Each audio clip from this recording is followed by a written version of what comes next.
Priit Seire, sinul läks valimistel igatpidi hästi, aga sinu isiklik tulemus oli sinu jaoks ainult üks osa nendest valimistest. Terve erakond selja taga ja erakond, kes paraja tuperpalle läbi teinud. Kuidas hindad Keskerakonna tulemust üldiselt? Hindan väga positiivselt, sest Keskerakond ikkagi täna ehk siis näitas, et me teeme õiget asja ja me oleme ikkagi pildil alles, et ega ei olnud lihtne. Paides oli väga keeruline, kus me nägime väga palju vaeva, et üldse inimesi saada nimekirja ja et üldse tulla valimistele välja. Õnneks me saime ühe koha ka koalitsioonis, mis on väga tore. Türi on meil muidugi täna kehva, aga Järva vallas on meil väga hea positsioon täna ja täna siis oleme ka võimul. Kui me räägime sellest samast maailmavaate küsimusest, siis ma vaatasin, et valimiste ajal poliitikud jaotuvad ikka kahte lehte. Need, kes ütlevad, et ei, maailmavaatel pole mingit pistmist tee lükkamisega ja need, kes ütlevad, et ka kohalik poliitika on poliitika, kõik algab maailmavaatest.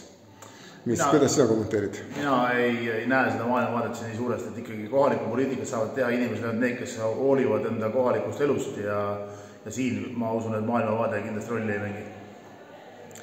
Milliseid ülesandeid näed Järva valla juhtimises, millest tuleb ilmselt endalgi käpapidi sees olla? Eks tõenäoliselt saab minust üks volikogu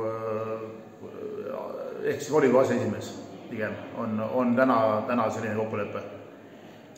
Ja mis on need asjad, mida sa näed esimeste ülesannetele, mis tuleks teha? Eks meil on palju asju vaja teha, aga suured murekohad on kindlasti meil, küll tuleb mõelda üle Järva valla, aga on ikkagi Järvane kool, mis on täna väga halvas seisus, mis tahab kiiresti renoveerimist või siis uut koolimaja ja meie valla teed tahavad kindlasti korrastamist. On selline ilus komme ka, mis varsti jälle rakendub, et volikogu viimastel istungitel kipub jõuluvana käima. Kas Järva vallas on nii, et siis on volikogu esimees kuhugi kadunud, kui jõuluvana tuleb?